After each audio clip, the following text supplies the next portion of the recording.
અત્યારે આપણા પોરબંદરમાં સેવ ખમણી ખાવા માટે હું તો આવી ગયો છું અને જો એકવાર આવો આપણા પોરબંદરમાં ભૂલી ગયો છે જબરજસ્ત સેવ ખમણી એકવાર ટ્રાય કરો. હા, હું આવી ગયો છું પોરબંદરમાં આપણા મારુતિ ખમણમાં. મારુતિ ખમણ પોરબંદરમાં છેલ્લા 1 મહિનાથી ખુલી ગયું છે અને ઢોકળા જો તમારે ખાવા હોય, સેવ ખમણી તમારે ખાવી હોય અને ખાસ શ્રાવણ મહિના સ્પેશિયલ ફરાળી ઢોકળા શ્રાવણ મહિનાના દર સોમવારે સવારે ચાલુ થઈ જશે, બપોરે 1:30 વાગ્યા સુધી મળશે.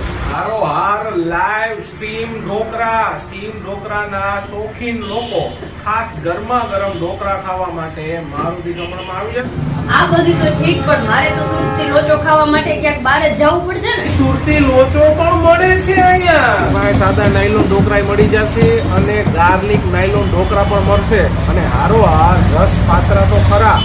એની પાસે સવારે નાસ્તો કરવાનો ટાઈમ નથી તો એના માટે સ્પેશિયલ સુવિધા છે આપણી માટે.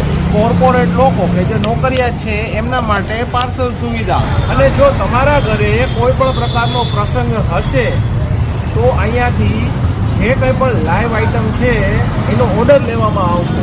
તો ફટાફટ Maruti Khaman Porbandar railway station road Ambika સ્વીટની બાજુમાં આવી જાજો ઢોકળા ખાવા માટે.